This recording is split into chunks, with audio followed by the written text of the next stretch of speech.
аз тамоми ширкатҳои мухобиротӣ ва кабелӣ тақозо шудааст ки аз пахши барномаҳои шабакаҳои Эрон International ва Афғонистон International дар саросари Афғонистон қатъан худдорӣ кунанд.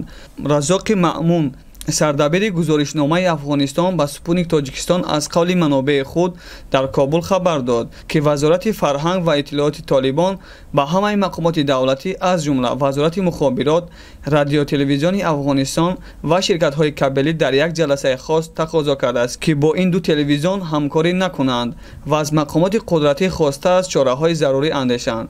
аз ҷумла таҳримҳо ин аст ки пас аз ин ҳеҷ сокин ва коршиноси кишвар ҳақ надорад бо ин ду телевизион мусоҳиба кунад ва ё ба онҳо гузориш бифиристад. дар акси ҳол ҳар ҳамкории ин расонаҳо муҷозот хоҳад шуд ва шабакаҳои кабелӣ низ дастур дода шудааст ки ин ду телевизионро аз рӯйхаташон берун кунанд, гуфт Мазоқи Маъмун.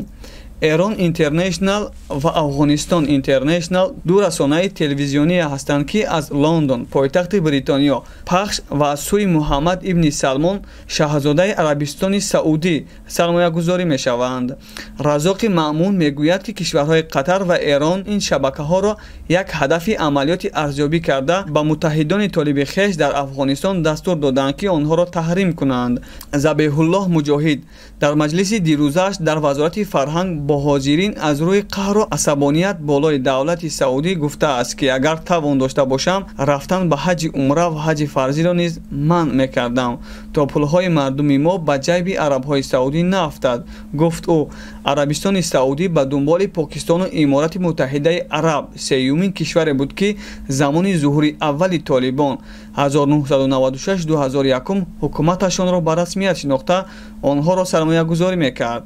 аммо Толибон дар зуҳури дуввуми худ ба Қатар ва Эрон, рақибони Саудӣ дар олами ислом такя карданд ва бо онҳо ҳамкорӣ танготанг ба роҳ мондаанд. Баробари шурӯи музокироти Толибон бо Амрико дар Қатар ин равобит ба тирагӣ печид ва ҳатто бо дӯстиву ҳамкориҳои Арабистони Саудиву Покистон низ хотима бахшид.